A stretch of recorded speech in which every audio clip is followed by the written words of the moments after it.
Hello, and welcome to The Sleepy Thinker. Time. You were told it moves forward, but what if it's just standing still, waiting for you to notice? The clock ticks, the seasons shift, the mirror gathers new faces every year. And yet, sometimes you still feel like a child curled inside the warmth of a memory you never lived. You've had dreams that felt older than your name. You've missed people you never met. You've mourned moments that haven't happened yet. What if time is not a line, not a rule, not a trap? What if it's a breath, soft, spiraling, folding in on itself like waves over waves? Physics whispers one story. Your soul remembers another, and somewhere in between them is you. So tonight, we'll listen for the truth that isn't loud. The kind of truth that only appears when everything else goes quiet. Lay your thoughts beside you like old books. Let them rest. Let yourself drift. Because time might not be running out. It might just be waiting for you to come home. Tell me where you're listening from, or what your soul remembers when the noise fades. This is your invitation to wonder. The memory that time. Forgot you were born before your name, before your first breath, before even your first thought. And yet, something in you already knew. It blinked behind your eyes as they opened. It flinched before there was reason to fear. You arrived in the world like a secret returned, not like life was beginning, but like it was continuing. You knew how to cry, you knew how to cling, you knew how to search for warmth. But who taught you that? Who whispered that into your bones before you could even hear? Science calls it instinct. Some call it the soul. But maybe it's something older than either, because your body remembers what your mind can't yet explain. And memory doesn't always come from experience. It can come from blood, from rhythm, from a history that lived inside you quietly. There's a kind of memory called implicit memory. It's what you do without knowing why. It's not stored in words. It's stored in patterns, in movements, in reflexes.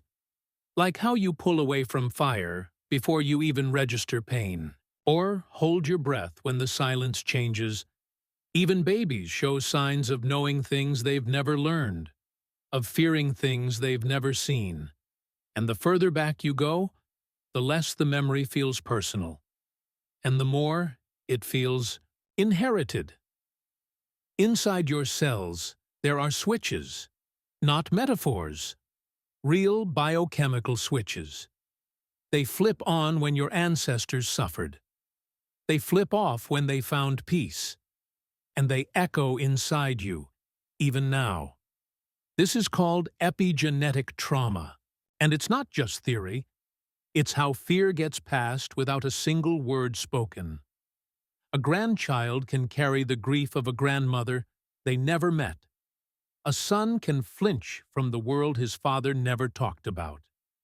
Because silence doesn't erase, it echoes. Carl Jung called it the collective unconscious, a place where ancient memories sleep beneath your waking mind. Not just personal trauma, but symbols, patterns, old dreams. He said we all share it.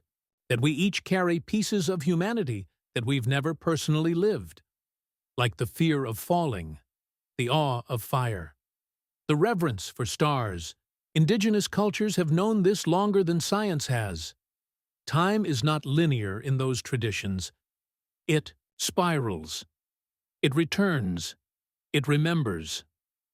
In many Native American philosophies, the past and future aren't separate. They are one circle. You are not moving through time.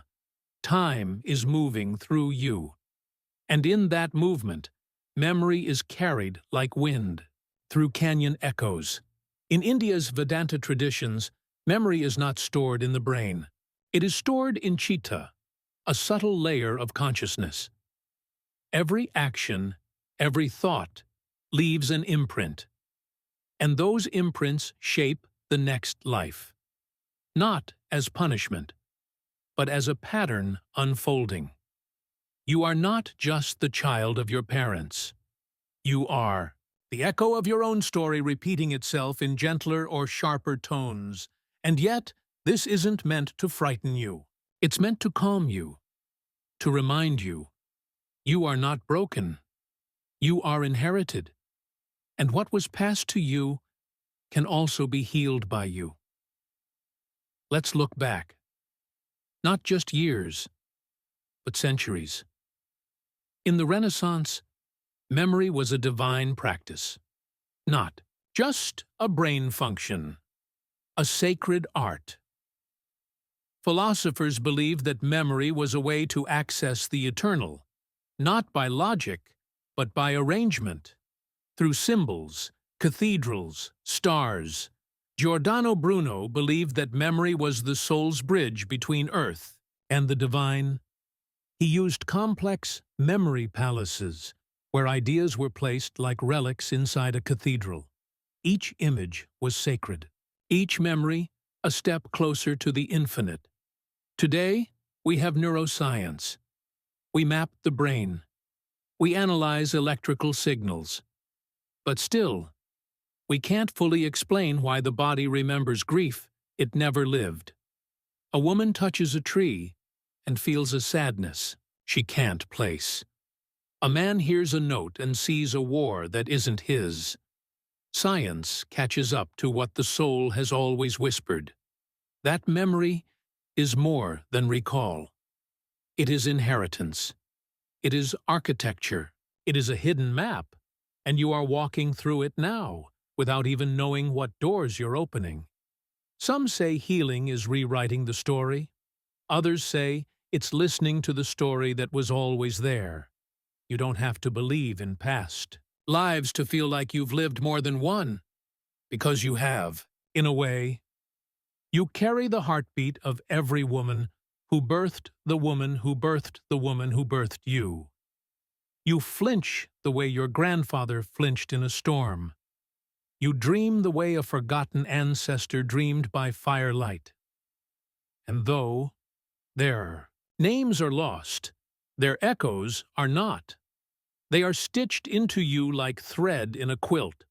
So what is time, really, if memory doesn't stay in its place? If the past walks through your breath and the future stirs your skin? Maybe you are not just one person. Maybe you are a chorus. Maybe you are a library of quiet books, still being read by something deeper than the mind. Close your eyes. Listen. For a moment that doesn't belong to today, let it surface. Don't judge it. Just let it arrive. A smell, a sound, a sudden chill. That's memory. Waking in the body, not the brain. It's not always loud. Sometimes it's just the way your hand curls when no one is watching. Sometimes it's the sadness that visits without an invitation, or the calm that doesn't make sense but stays anyway. Maybe you've never been lost. Maybe you've just been remembering a path you already walked, in shoes you don't own in a time you can't name. Maybe that's why you long for things you've never had, why you miss places you've never been. Because deep down, you already know them. They are part of the map you were born carrying. You don't need to prove it. You don't need to explain it. You only need to breathe into it and let it be true without needing permission. That is the first step. Not remembering with the mind, but remembering with the soul. Not decoding, but surrendering. You are not just here. You are every version you've ever been, and some you haven't met yet. The day the clock was invented, Before the ticking, there was only rhythm. Before minutes, there was moonlight.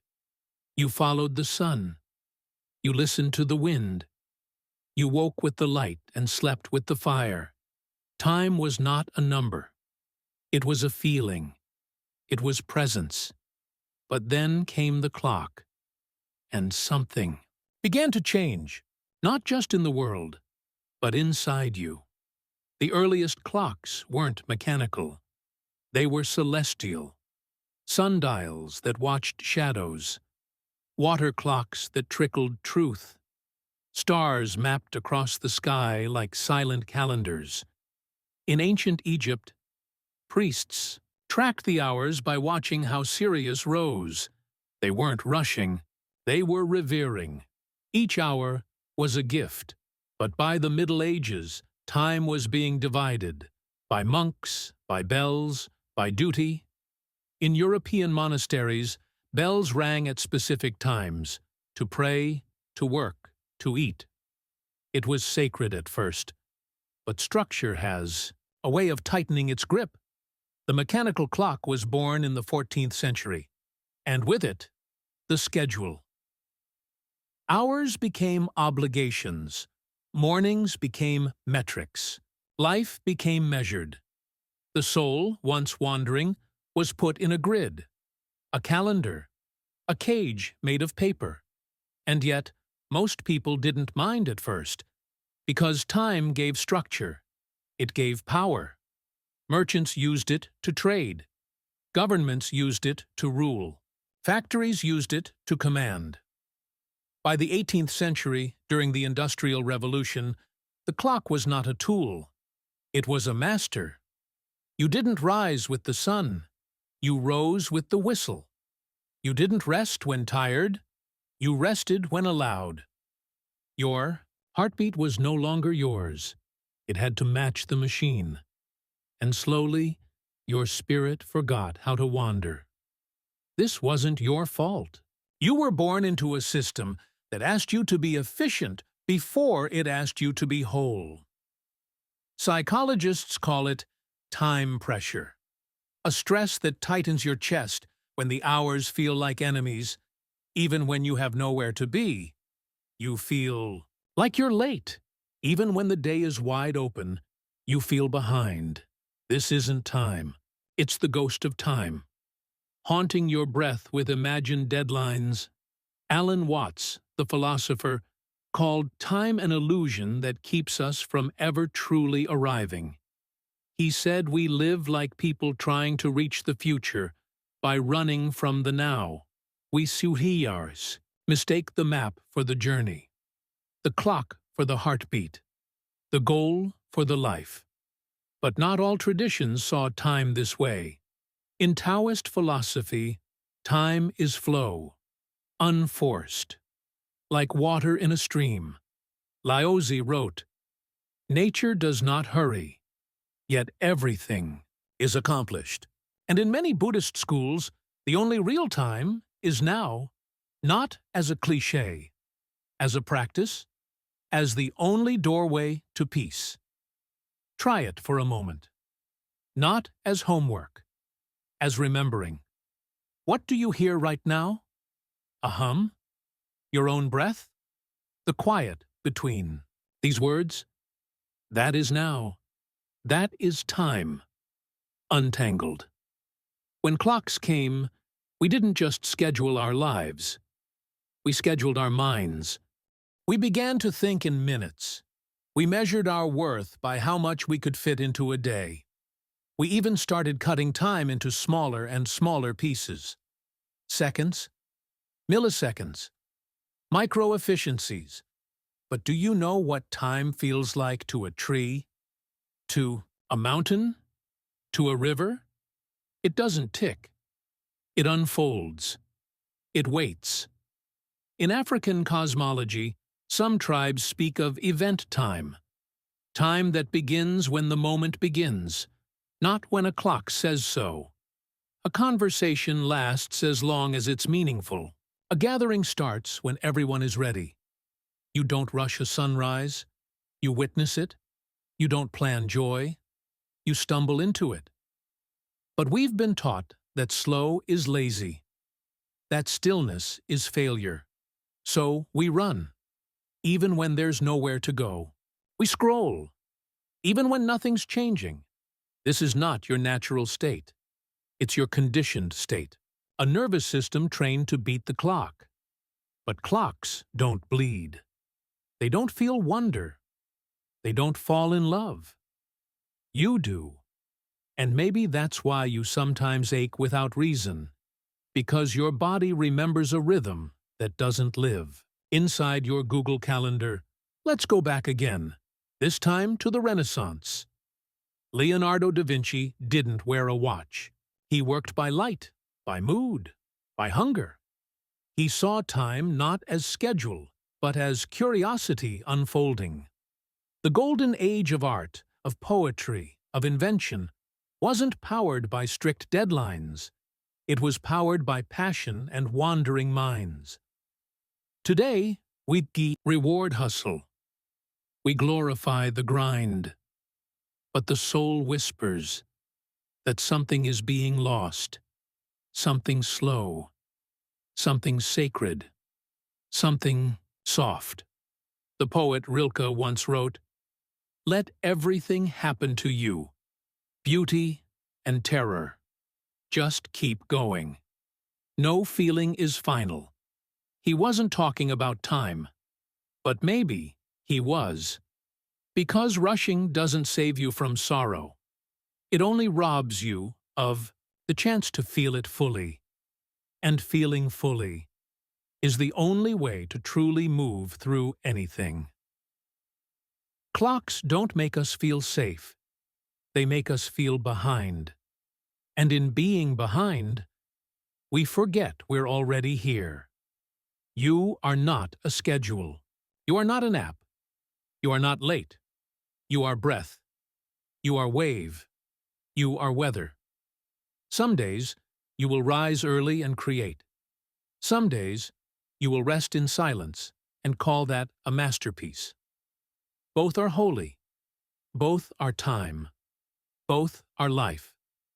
There is a word in Italian, dolce far niente. It means the sweetness of doing nothing. It is not laziness, it is art. When was the last time you watched the sky change without checking the time? When was the last time you finished something and didn't look for the next thing? You are not a machine. You are a miracle. And miracles are never on time. They are on truth. Let this be your reminder. The clock was invented, but your soul was not. The calendar was drawn, but your joy has always wandered off the page. Close your eyes. Forget the hour. Just for now. Feel your pulse, your slow return, your rightful rebellion. You don't need to earn your rest. You only need to remember how to rest without guilt. Because rest is not the opposite of productivity. It is the source of it. And peace is not something you find in your planner. It's what returns when you stop planning who you should be. You weren't made to be efficient. You were made to feel the sunset as if it were the first one ever born. Why your future feels like déjà vu. You've felt it before. A moment that arrives already wearing your fingerprints. You walk into a room, and your body says, "I've been here," but your mind argues, "No, this is new. This has never happened." So who's right? The brain? Or the bones?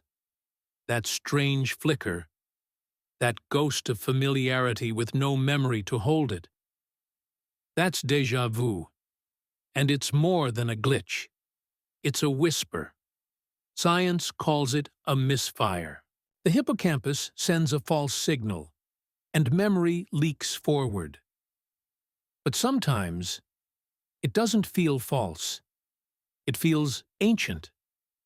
As if time slipped for a second, and the future came home a little early. Neurologists say it's pattern recognition. A sensory, Overlap between something now and something forgotten. But what if it's something deeper? Something woven into how time really works? Let's begin with the brain. Your memory is not a library. It's a painter. It recreates. It rearranges. It guesses. And every time you recall something, you're not pulling a file. You're painting the moment again and again and again. This means memory isn't fixed. It's fluid. It moves like water down the slope of your attention. So when you feel déjà vu, your mind might be slipping into a memory that hasn't fully arrived. Yet, a pre-memory, a phantom future, a reflection of something you haven't met. Henri Bergson, a philosopher of the early 1900s, wrote about intuition as a kind of time traveler. He said, real understanding doesn't come from logic. It comes from entering time itself, not watching it, but merging with it, becoming it. And in those moments when past and future blur, we're not broken. We're remembering forward. Indigenous Australians have a word for this: dream time. It's not dreaming as sleep. It's sacred time, timeless time. In dream time, past, present, and future exist all at once. Creation is still happening. Ancestors are still walking. Stories are still being born, again and again. To Western science, that may sound strange. But in quantum theory, time isn't so linear either. Particles can become entangled. They affect each other across distance, and some experiments suggest even across time. Retrocausality. It means something now might influence something that already happened.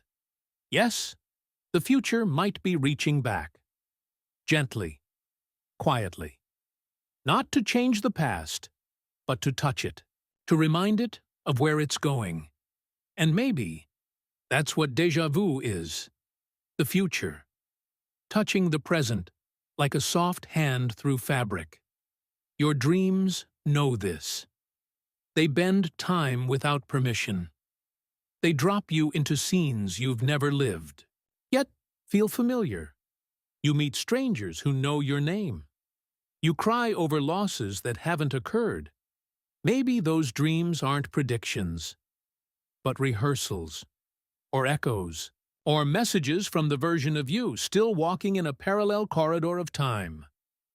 There's a term in psychology: episodic foresight. It's your brain's ability to imagine the future with details, colors, sounds, textures. And guess what? The same parts of the brain light up for memory and imagination, which means when you think of the future, your brain treats it like a memory. And when you recall the past, you might be creating it anew. This changes everything, because if memory and imagination share the same soil, then maybe time is a garden you can walk forward or backward in, depending on where you look. In the Middle Ages, mystics spoke of visions, not hallucinations, not madness, but sacred insight. They would feel a pull from what was to come and call it grace. Julian of Norwich had visions of suffering that hadn't yet unfolded, and she wrote, "All shall be well, and all manner of thing shall be well," not because it was easy, but because she had seen beyond the clock. In Eastern Orthodox Christianity, icons are said to be windows not just to heaven, but to timelessness. They don't just remember saints, they make space for their presence. Now, this isn't fantasy. It's human longing wrapped in ritual. And longing is another kind of memory, one that remembers a home you haven't yet returned to. Sometimes we call this nostalgia. But what if nostalgia isn't just for the past? What if it's a hunger for a moment that hasn't arrived? A lover not yet met? A version of you still on her way? You've had this. The moment where your breath catches and you don't know why. When a song feels like it's from another life, but you know you've never heard it before. These are not accidents. They are soft collisions. Moments when memory and possibility touch fingertips. In Jewish mysticism, there's the idea of Gilgal, the soul's cycle through many lives. Not as punishment, but as learning, as returning to the unfinished. And each life leaves traces, imprints, feelings you can't explain, a fear of water with no cause, a love for a place you've never visited. Maybe this is déjà vu, too. Not just brain static, but soul static, a spiritual overlap. The Sufis, mystics of Islam, say that everything you will ever know already lives inside you. You are simply peeling back veils until you see it, until you remember what you never learned. So how do we live with this knowing? How do we honor the future without chasing it? Slowly, softly, with attention. You don't need to predict. You need to listen. You don't need to control. You need to trust the rhythm underneath your reach. Next time you feel déjà vu, pause. Don't rush past it. Let it settle. Let it echo. Let it teach. Ask yourself gently, what part of me already knew this was coming? Not to be clever, not to feel powerful, but to remember that you are more than this moment's name.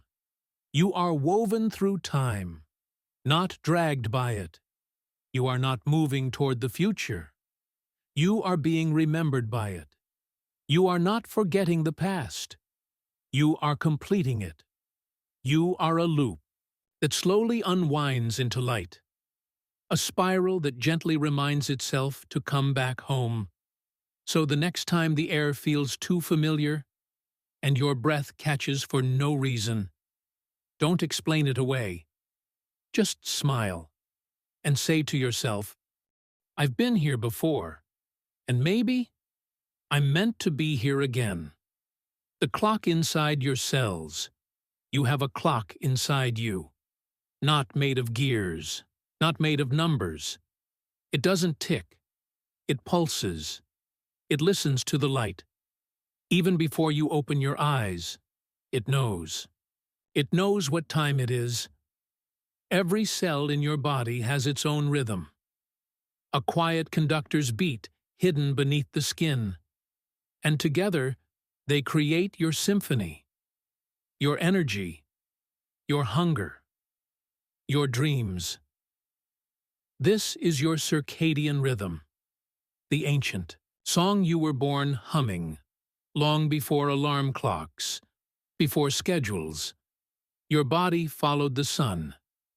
It still does, even if you've forgotten how to hear it, even if the light has been replaced by screens. You are not separate from the day. You are not separate from the night. You are part of their breath. In the late 20th century, scientists found something astonishing: clock genes. Inside every cell, they discovered tiny timekeepers, genes that rise and fall like the tide. They respond to sunlight, to food, to movement. They tell your body when to wake, when to heal, when to sleep. 3 men, Jeffrey Hall, Michael Rosbash, and Michael Young, won the Nobel Prize in 2017 for uncovering this invisible rhythm. They didn't create it.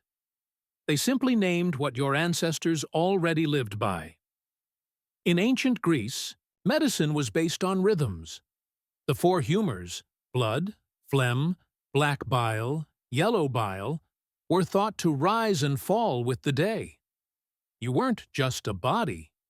You were a tide, a living calendar of moods. Ayurveda, the healing science of India, divides the day into cycles too. Vata, Pitta, Kapha. Each governs specific hours. Each governs different kinds of energy. Each reminds you when to create, when to digest, when to rest. And these aren't metaphors. They're instructions, not just for the body, but for living in peace with your own nature.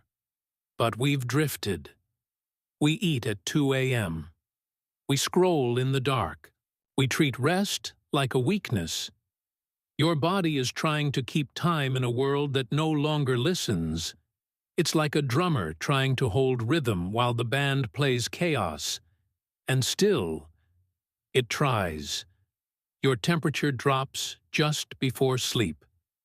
Your blood pressure rises before dawn. Melatonin whispers when the sun goes down. Cortisol stretches when it rises. You are not broken. You are beautifully timed. But modern life drowns your rhythm in noise. Shift work, blue light, 24-hour expectations. And so your internal clock starts to stagger. Not stop, just lose its center. That's why you feel tired at noon, alert at midnight, numb in the morning. You aren't lazy, you're misaligned, like a river blocked from its path. Jet lag isn't just travel, it's time displacement. Your body is still in one time zone, while your life lives in another. And this happens every day when you ignore what your body gently asks: to wake with the sun, to pause at dusk, to rest. When rest begins to rise in you like moonlight. Even your gut has a clock. Your digestion slows in the evening because your body is turning inward. You're not meant to process the world at every hour. You're meant to ebb, to fold, to restore. Even flowers know this. They open with light, close with dark, and never apologize. Animals rest without guilt. Trees grow in seasons, not deadlines. But we push against the dark as if night is a failure instead of a friend. Your body doesn't want punishment. It wants rhythm. It wants a lullaby woven into the shape of your day. Chronobiology, the study of biological time, has found that disease often begins when rhythms are broken. Heart attacks cluster in the morning. Mood disorders flare in the winter. Your cells know the hour. They are watching what you no longer see. You are not separate from time. You are made of it. Let's go even deeper. Charles Darwin once wondered how plants knew when to bloom. He didn't have the tools to see molecular clocks, but he watched, he noticed, and he wrote about the mystery of internal knowing. That mystery is still with us. Only now we can see the gears. Not on a wrist, but in your DNA. This is sacred, not mechanical. A miracle of rhythm inside the mess. And it means this: healing is not always dramatic. Sometimes it's just restoring your original tempo. Sleep when the light fades. Breathe when the mind rushes. Eat when your hunger is honest. Not what the app says, not what the world demands, but what your own clock is whispering in its ancient language. In the 1800s, before electricity, people slept in 2 shifts. They would rest after sunset, wake for a few hours in the night, to pray, to write, to sit, then sleep again until morning. This was called segmented sleep. It was normal. It was natural.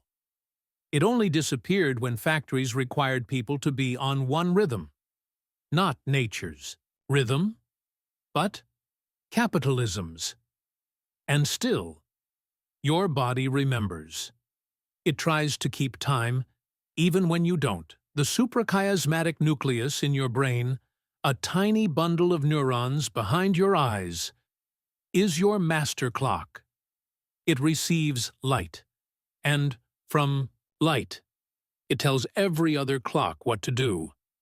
But when you feed it false light, it begins to falter. It's not punishment. It's confusion, a conductor without a baton. So what do you do? How do you come back to the original rhythm? Not by forcing, but by aligning. Watch the sunrise with your face. Feel the darkness without lighting it away. Let your meals have timing. Let your evenings have softness. Give your body what it already knows it was made for. There's a peace that returns when the mind steps aside and the rhythm returns. You've had it before, on slow mornings, on days without plans. The feeling that your breath matches the light, that your thoughts arrive when needed and not before. That peace is not a luxury. It is your inheritance. And though the world asks for speed, you can still choose to slow down in the spaces that are yours. You can reclaim rhythm by remembering you are not a robot. You are a season, and seasons never rush. You are not late. You are just in rhythm with something older than calendars. You were told that time moves in one direction, from here to there, from birth to death, from now to then, from past to future. But what if it doesn't? What if time doesn't move at all? What if you do, but time stays still? You've seen arrows on clocks, on calendars, on road signs, everything pointing forward. Like life is a staircase with no landings, but the universe doesn't use arrows. It uses spirals, fields, folds, and entropy, the great storyteller of time, might not be telling a straight story. Let's begin with what physics says. There is no law that requires time to move forward. None. The laws of motion, electromagnetism, even quantum mechanics, they all work the same in reverse. You could run the equations backward, and they'd still make sense. But one thing changes: entropy. Entropy is disorder. It's the reason ice melts, buildings decay, memories fade. Entropy always increases. And that, we're told, is what makes time feel real, because things fall apart, because nothing stays still, because we age, but maybe entropy isn't time's master. Maybe it's just how we witness change. In 1877, Ludwig Boltzmann wrote a simple equation that captured entropy. It became famous. It defined how systems move from order to chaos. But Boltzmann paid a price for seeing too far. He believed that time was not a flow but a statistical illusion, and the world wasn't ready. They called him mad. He died by suicide, but his equation lived on, carved into his tombstone, like a whisper. Time is not what it seems. So what is it? If physics allows reversibility, why can't we remember tomorrow? Some say it's because we are made of entropy. We are biological processes that unfold in one direction. Our memories are like footprints in sand. The future hasn't left any yet, but that doesn't mean it's not there. It just means you haven't stepped into it.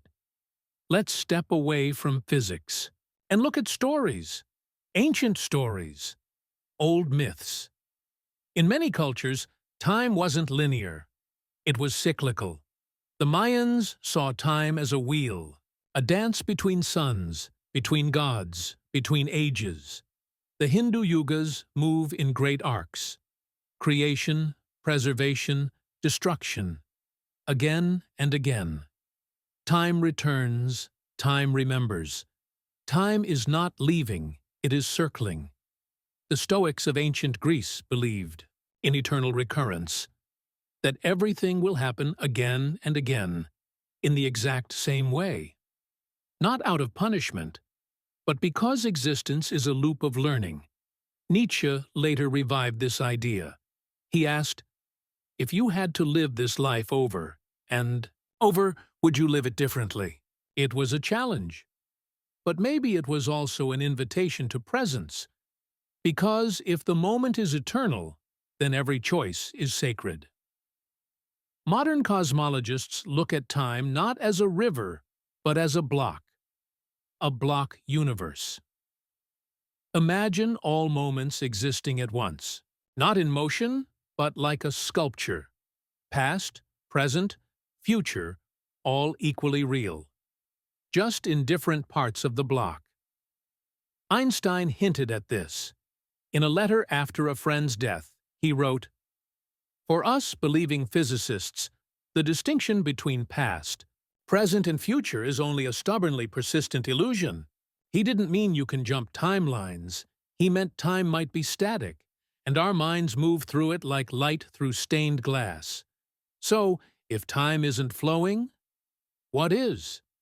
You are. And if time isn't a line, what is it? A canvas. You paint it with memory, with choice, with breath. But what if you could rewind it? Would anything change? The equations would say, yes. But the heart would say, some things still feel inevitable. There's a paradox in the second law of thermodynamics. If entropy increases, how did the universe begin in a low-entropy state? Why did it start with so much order if disorder always wins? Some physicists say, we're only seeing a slice of the story. Others say there may be another universe where time moves backward, not as science fiction, as symmetry, as balance. And in that place, maybe someone is remembering you as their future. You who have not yet happened. Time might not care what direction you choose, but you do, because your story moves with emotion, and emotion has its own arrow. Grief, love, hope. These are not logical forces. They move like music, forward, backward, then around again. You grieve someone who died 10 years ago, but you feel it today. You fall in love with a memory you thought you lost. You feel joy in anticipation of a moment that hasn't come. These are not timelines. They are fields, emotional gravity, pulling you in many directions. You don't live in time. You live in experience. And experience doesn't respect arrows. Think of a spiral. You pass the same point again and again, but from a different height. That's how healing works. That's how memory deepens. You don't forget. You evolve. You return. And in returning, you find that time has shaped you not as a sculptor, but as a mirror. You see yourself in new ways because the spiral turned. So maybe the arrow is a choice, a metaphor, a comfort, because it's hard to live without direction.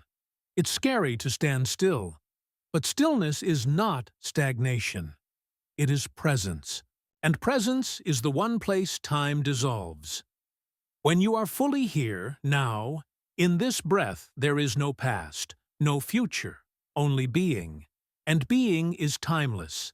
Entropy may scatter stars, but even in that scattering, patterns emerge, galaxies form. Life arises. You are proof that chaos doesn't mean meaninglessness. You are order in the middle of uncertainty. A small, sacred rhythm against the backdrop of entropy's hum. So if the arrow doesn't always point forward, maybe it's okay to let go, to stop chasing tomorrow, to stop fearing decay, to stop needing time to make sense, because you make it sacred, by how you love, by how you remember, by how you pause. Maybe the arrow of time isn't an arrow at all, just a breath inhaled and exhaled. Try to catch now. Close your fingers around it, and it's already gone. The moment you name it, it has passed. The second you feel it, it's something else. Time plays this game not to confuse you, but to invite you to stay, to listen, to be. But why is that so hard? Why is now the slipperiest place to live? Because your mind was trained to live elsewhere. In regret, in rehearsal, in the echo or the expectation. You replay the conversation. You predict the next disaster. You rehearse the perfect reply to a moment that won't return, and in doing so, you miss this one. Science has a name for this illusion: temporal integration. It means your brain doesn't sense the world in real time. It gathers a few milliseconds, a small window, and stitches them together. Like frames in a film. A flicker, a guess, a best attempt at now, which means the present is always slightly delayed. You live in a memory of the moment, and yet you still feel it. You still long for it. You still search for the silence beneath the ticking. Let's step back. In meditation, there's a practice called mindfulness, but it's not about having no thoughts. It's about watching them without grabbing them. Letting them pass like clouds across sky. Letting the moment be what it is without changing it. This is presence, and it feels like still water. Eckhart Tolle calls it the power of now. He says most pain comes from resisting the present, wanting it to be the past, or forcing it to be the future. But if you let now be exactly as it is, it softens, it opens, it becomes a doorway. Baruch Spinoza, a philosopher of the 17th century, believed that time was not separate from God, that eternity wasn't endless time, but timeless. Presence, not forever, but always. He said, "He who lives by the guidance of reason endeavors as much as possible to depend on himself." But perhaps what he meant was that wisdom requires us to live where life actually is, and life only happens here. The Sumerians, among the first to write, left behind tablets of dreams. They wrote not about today or tomorrow, but about symbols, stories, emotions. For them, time was not linear. It was mythic, and myth lives in the eternal now. They didn't measure time by minutes. They measured it by meaning. And maybe you can too. When was the last time you truly felt this moment? Not documented it, not filtered it, not scheduled it, just felt it in your bones, the breath in your chest, the silence between your thoughts, the warmth of your skin meeting the air. These are not small things, they are everything. You've been told that time is precious, but only the future is sold to you. Buy this for later. Work now, rest later. Plan, postpone, delay. But presence costs nothing, and offers everything. The poet David Whyte wrote, "Sometimes everything has to be inscribed across the heavens so you can find the one line already written inside you.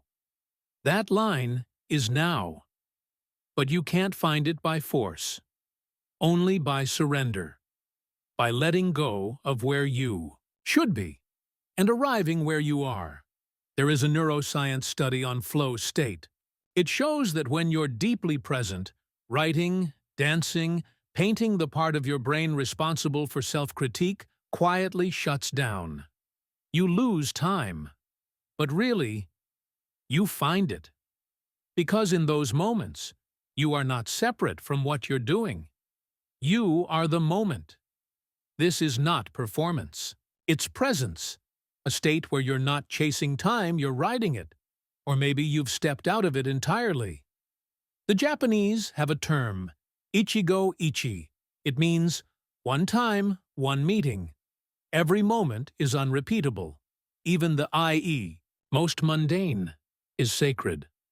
A cup of tea, a glance through the window, a single breath before sleep. This moment will never return, but it can be lived so fully that it leaves no regret. Why is now so often missed? Because we fear what it might show us.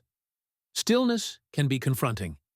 It reveals longing, loss, truth, but it also reveals grace, wonder, joy that doesn't require anything to change. The moment you stop fighting now becomes beautiful, even in sorrow, even in waiting, even in uncertainty.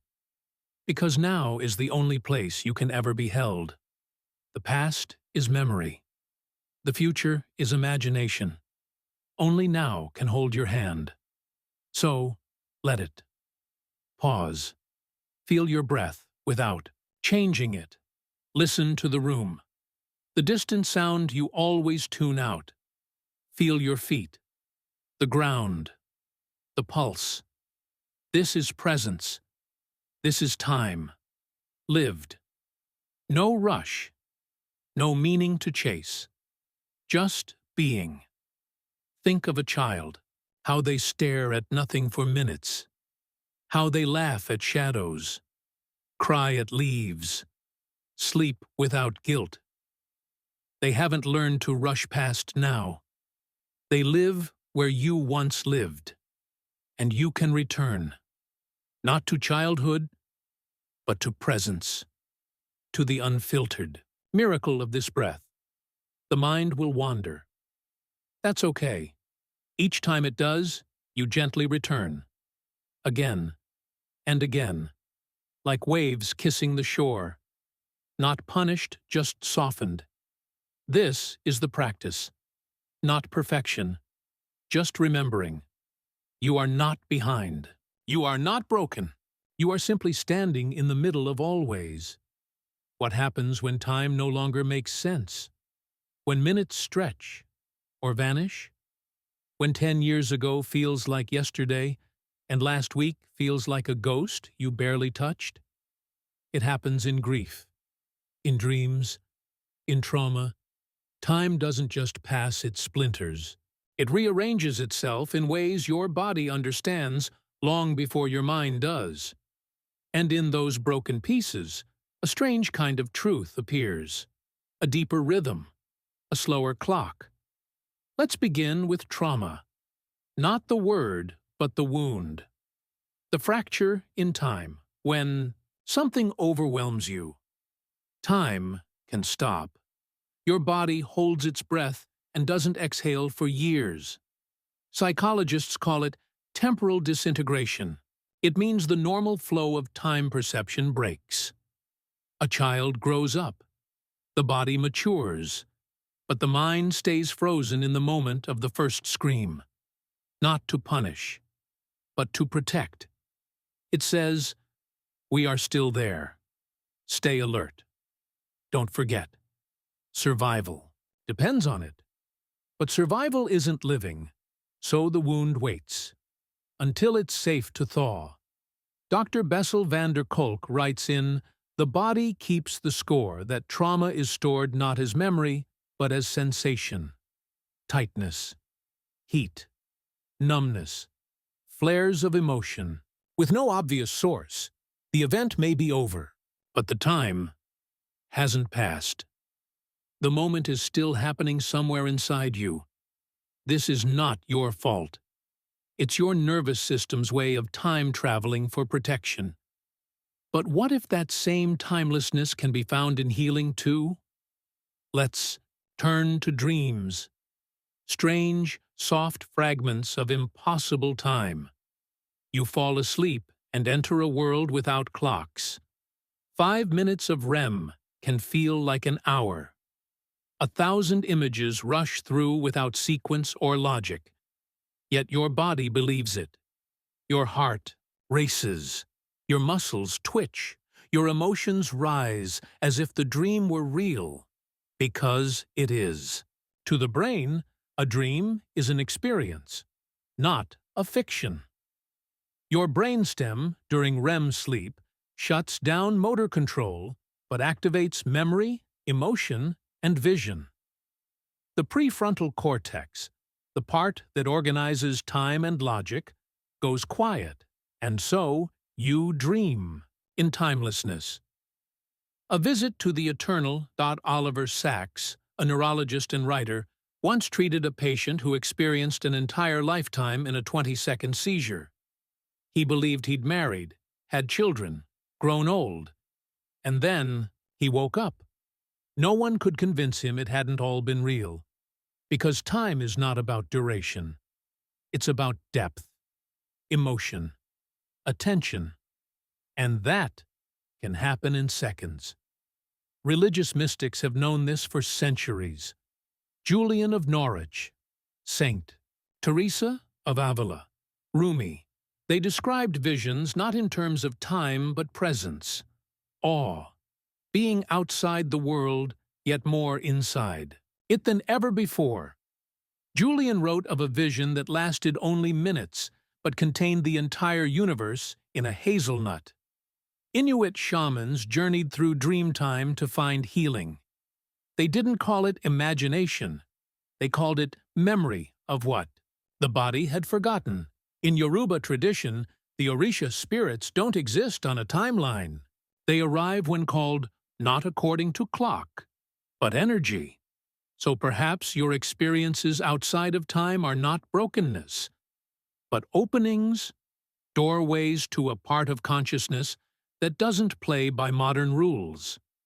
You've felt it, haven't you? In moments of beauty that stop your breath. A sunset so stunning you forget what day it is. A loss so deep you forget what year it is. These are not lapses. They are ruptures in the clock, small sacred cracks where soul leaks in, because sometimes the only way to survive is to step outside the timeline of pain. Dissociation is often misunderstood. It's not giving up. It's your psyche saying, "This moment is too loud. Let me find silence elsewhere." And though it can become chronic, it begins as kindness, the mind trying to save itself when the world forgets to. But healing also happens outside of time. It's not linear. It doesn't follow steps. It happens in spirals, in returning, in sudden softness after years of numb. You hear a song, you see a face, and suddenly the ice melts, not because of logic, but because the body decided it was ready. Healing can be slow, but it can also be instant, like the closing of a wound that had been open invisibly for decades. In medieval times, visionaries were often called mad or divine because they stepped out of time's river and came back with something burning. Sometimes it was prophecy, sometimes it was poetry, sometimes it was simply peace. You don't have to be a mystic to feel this. You only need to notice what happens when you stop racing. Time, as we know it, was built. But time, as you feel it, was born. And your birthright includes softness, slowness, the right to step back when the world rushes in. Let's return to the present moment, the one your body holds so carefully. What is it telling you right now? Not what you should feel, but what's already there, beneath the thinking. A tension in your jaw, a heat in your chest, a coldness in your hands. These are clocks, not broken ones, biological ones, spiritual ones. They are not asking you to fix time. They're asking you to feel it, to touch the invisible rhythms your ancestors once knew by firelight and breath. You are not stuck. You are simply living in a world that doesn't teach you how to be still. But stillness is where time loosens. And when time loosens, the self can begin to return. Not all at once, but gently. A little more. Each moment you choose presence over pressure. Trauma, told you that time would hurt you, but healing shows you that time can hold you, not with deadlines, not with expectations, but with space to rest, to remember, to re-enter your own breath. You don't need to fix the past. You only need to let it know it's no longer alone. You're here now, with eyes that see, with a voice that can speak what once had no name, and that is time healing. Not with clocks, but with compassion. Time doesn't heal all wounds, but it can hold your hand while you walk home to yourself. The stars don't tick. They burn, and burn, and burn. No hands circle them. No numbers name their hours. They move, but not for us. You look up, and you see time, but not your kind of time.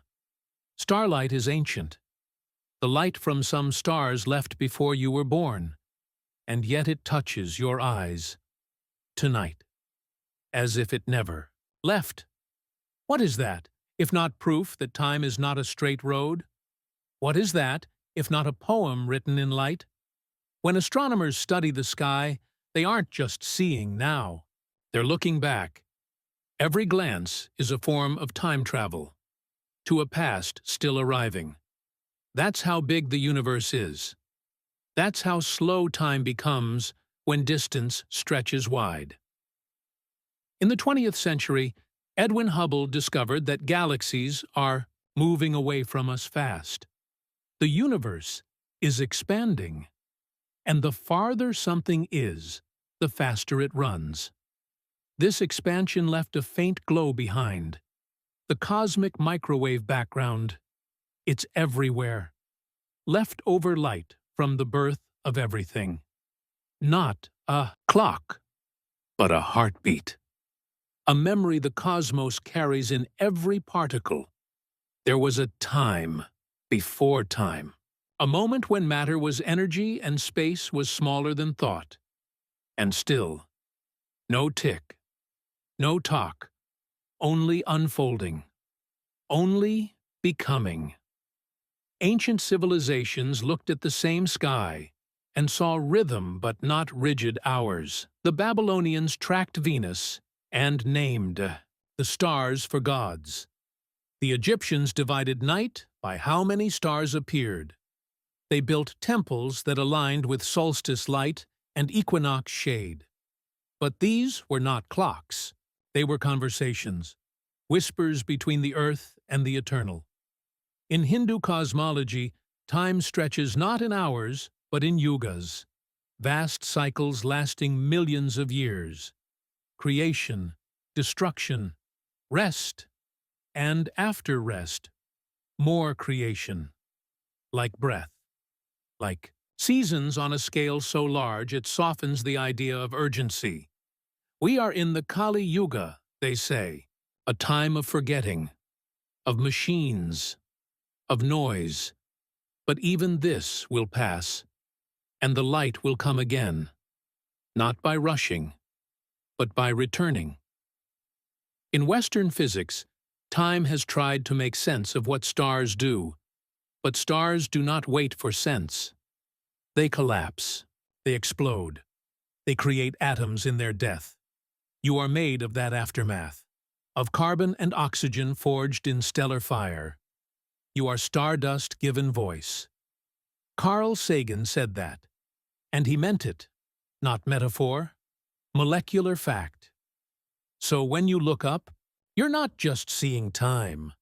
You're seeing home, not a place, a process, a history so old it no longer hurries. The galaxies spin, but they are not late. The black holes pull, but they are not wrong. There are no mistakes in the cosmos, only shifts, and yet we hold so tightly to our hours, to our deadlines. We try to master time while floating in a universe that has none. The concept of a clock makes sense on Earth, because we orbit, because we rotate, but clocks are human.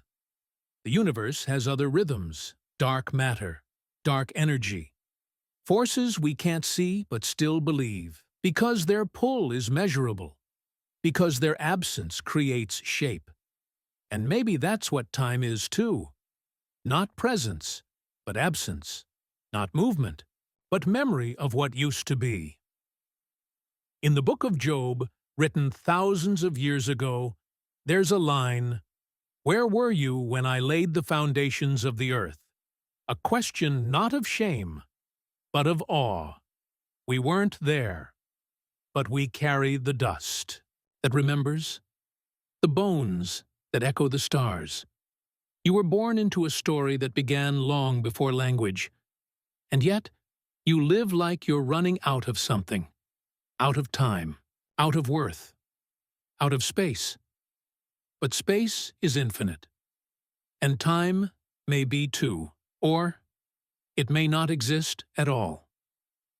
Some physicists believe time is emergent, a byproduct, a side effect of other forces folding in on themselves, like color emerging from light, like music emerging from vibration. You don't need to use time. You are time, not in the sense of utility, in the sense of being. You are a moment that came to life, not to measure, but to witness, to wonder, to feel, to listen. And maybe that's enough. When you look at a nebula, you don't rush it. You marvel. You don't ask it what it's achieving. You ask yourself how something so vast can feel like silence. Maybe you can see yourself that way, as space, not as task, as presence, not as proof. There are no calendars in the void, only light and dark and return. The stars don't know what time it is, and still they shine. They shine because that's what they do, not because they're scheduled to. So maybe you can let yourself glow, without a reason. You don't owe the world a clocked-out version of your light. You owe yourself the stillness to feel it rise again. You are stardust on pause, a brief light that echoes forever. To a child, a minute is forever, and forever is now. They don't measure time, they taste it. They follow it like a melody they haven't yet learned to name. You ask them to hurry. They stop to stare at a feather in the dirt. You say 5 minutes. They ask, "How many sleeps is that?" Their clocks aren't made of numbers. They're made of sunbeams, snacks, and shadows on the wall. They don't know what time it is. And maybe that's grace. Because children live where time is soft, elastic, emotional. A summer afternoon can stretch forever. A scraped knee can even collapse eternity. In psychology, we call this temporal perception. And for children, it's still forming. Their brains haven't yet built the scaffolding to track linear time. The prefrontal cortex, which helps with sequencing and future planning, is still under construction. So they experience life moment by moment, fully, messily, honestly. And isn't that what we're all trying to return to? The Japanese poet Basho wrote, "Sitting quietly, doing nothing, spring comes, and the grass grows by itself." Children live that line without effort. They are springtime on 2 legs. Maria Montessori, an educator of the early 20th century, believed children's development was guided by sensitive periods, windows of pure presence. During those times, children absorb the world not with judgment, but with awe. They don't schedule learning. They breathe it, feel it, touch it. And time to them is not lost. It is layered. In African oral tradition, stories were passed down not to mark time, but to shape it. Each telling was a rebirth, a new moment for an old truth. Time lived inside the story, not outside it. A grandmother's voice held the wisdom of generations not by counting days, but by remembering hearts. In those cultures, the storyteller was also the timekeeper. And children learned that moments matter because they carry meaning, not because they arrive on time. The Western world teaches time like a task. Be on time. Waste no time. Time is money. But to a child, time is magic. They don't spend it. They are it. That's why play feels like eternity. Why waiting feels like punishment. Because in their world, time isn't something to manage. It's something to be inside. The ancient Greeks had two words for time. Chronos, measured time. Kairos, meaningful time. Adults live in Chronos. Children live in Kairos. And Kairos is where wonder breathes. Do you remember what it felt like to be timeless? To lose hours in a blanket fort? To measure days by puddles and dandelions? That wasn't useless. That was sacred. In mythology, the Golden Age was a time before clocks. People lived in rhythm with the earth. No war, no worry, just presence. Children carry pieces of that Golden Age inside them. Not because they're innocent, but because they haven't yet forgotten how to listen to the present. They cry when they're sad, laugh when they're joyful, stop when they're tired. They don't perform. They are. You were like that once. You still are beneath the layers. Your childhood is not gone. It's asleep, and sometimes it wakes. In moments you least expect. Like when you smell the soap from your grandmother's house, or when a tune makes you cry for reasons you can't explain. That's not regression. That's remembrance. And it matters, because the way you felt time as a child still shapes how you feel time now. Psychologists call it developmental time awareness. If time felt safe as a child, you're more likely to feel peaceful in stillness now. If time felt rushed, judged, or punished, you may still carry that urgency like a shadow. And the good news? You can reteach yourself by slowing down, by letting silence be enough, by giving the moment more space than the plan. Watch a child draw for no reason, sing without tune, pause mid-sentence to marvel at a bug. They are not distracted. They are present. They're not wasting time. They're being time. We lose this as we grow, because time becomes a race, a ladder, a threat, and play is traded for performance. But performance can't hold you when your soul feels heavy. Only presence can. So, let's relearn. Not from a book, from a child, or from the child you once were. Give them space in your day. Let them guide your eyes to the small glories again. The way light bends on a glass of water. The sound your socks make on cold tile. Let them stop the clock. Let them open the window. Let them remind you. This moment has never happened before, and it never will again. That's not pressure. That's poetry. Time doesn't have to be heavy. It can be a kite string, a rhythm, a sandbox. There is a reason why children heal without trying, because they rest when tired, cry when wounded, play when curious. They don't hoard joy. They don't plan presents. They just show up. You can too. You always could. And maybe you still remember how. Somewhere deep beneath the hours and alarms, you remember what it felt like to belong to the moment, to be held by the ordinary, to live without checking the time. Maybe wisdom isn't knowing more, it's forgetting how to rush. Who would you be if one moment had gone differently? if you had turned left instead of right, if you had said yes instead of no.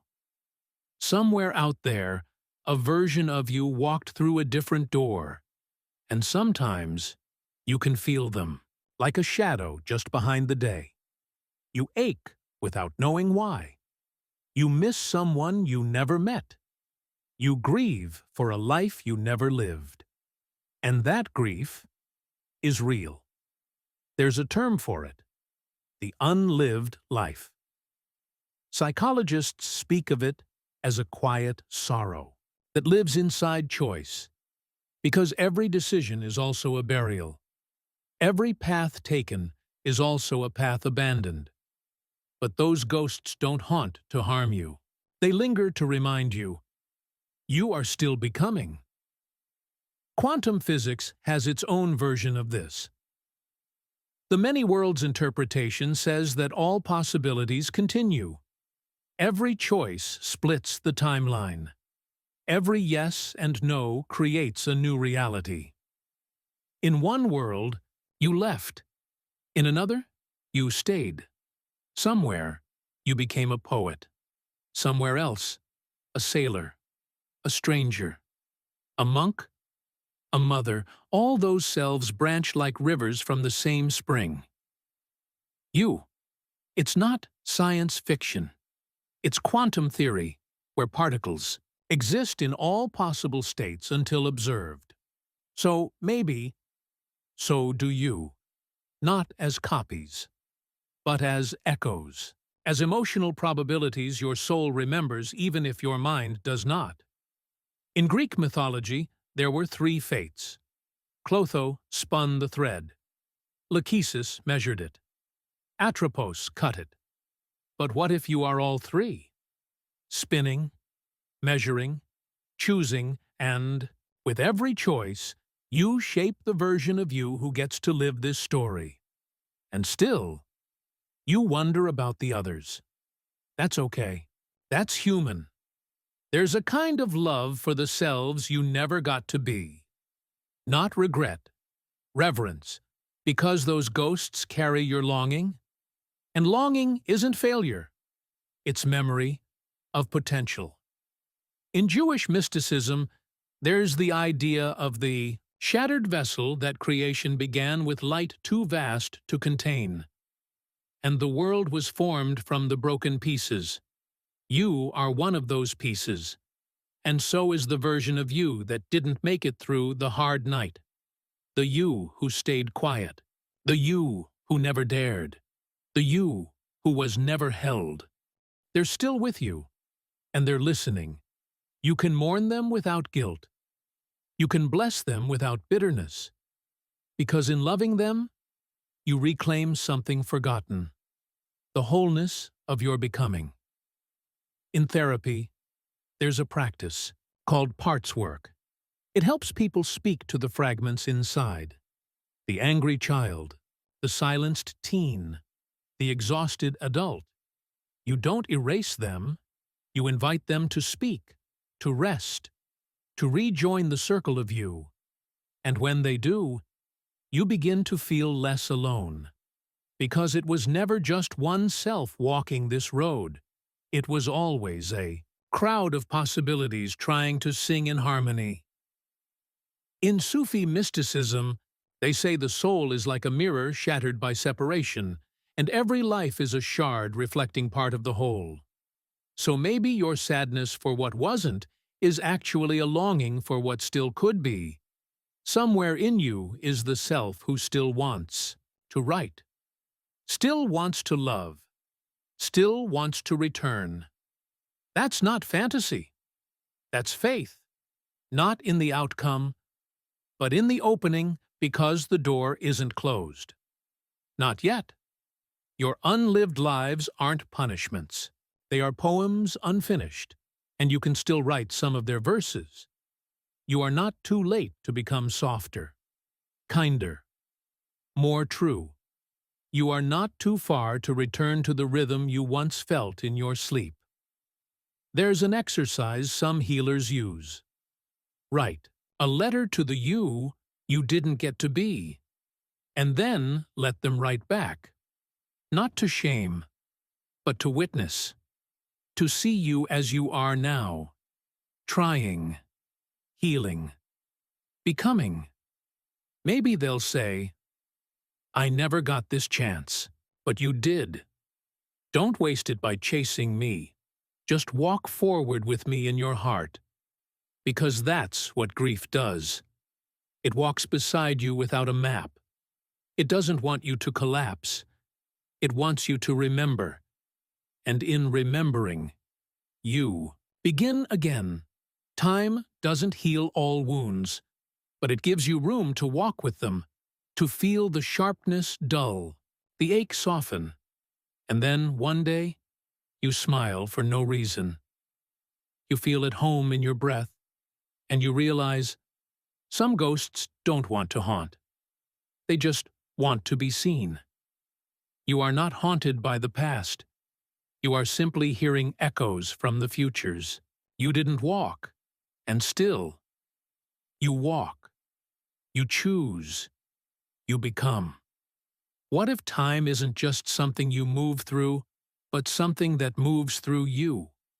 What if it listens? What if it remembers everything you've whispered when no one else could hear? Every silent prayer, every quiet wish, every grief you buried beneath your tongue. What if time was never blind? What if it's been watching and waiting for you to notice it breathes too? Modern physics has a strange idea. It's called retrocausality, the possibility that the future can influence the past. In certain quantum experiments, particles seem to change behavior based on future conditions. It's not a story, it's math, and it suggests that time might be more flexible than we've ever dreamed.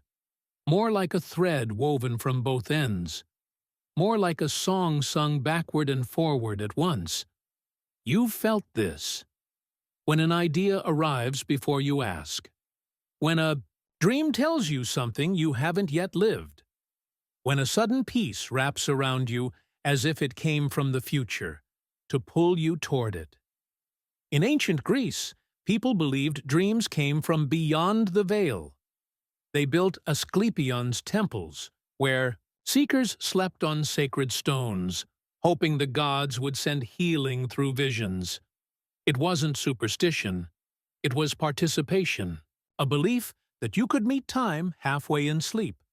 And maybe you still do. Maybe your dreams aren't random.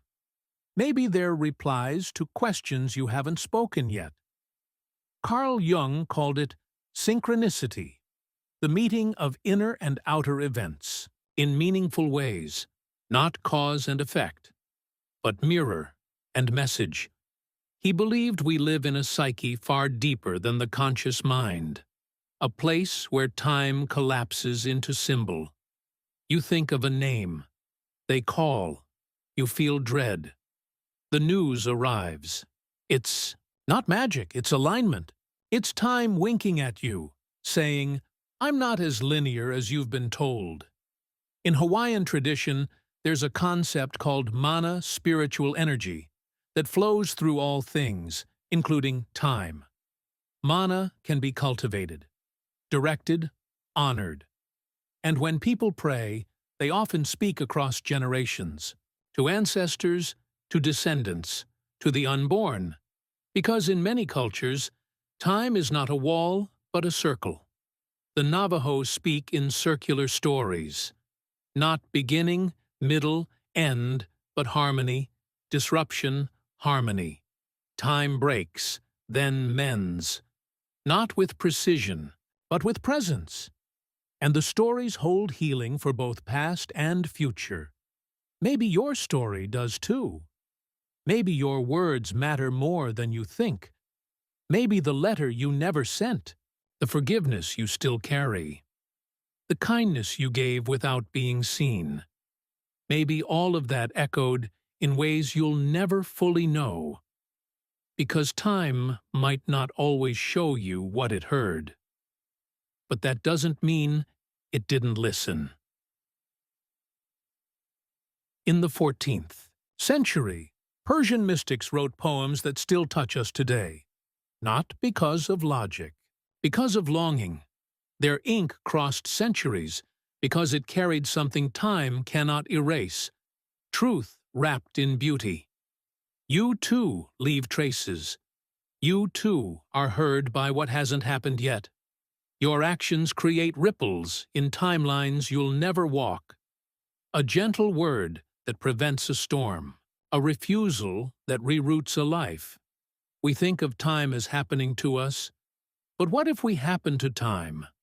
What if our choices are not just moments but messages, like seeds planted in a garden you may never see?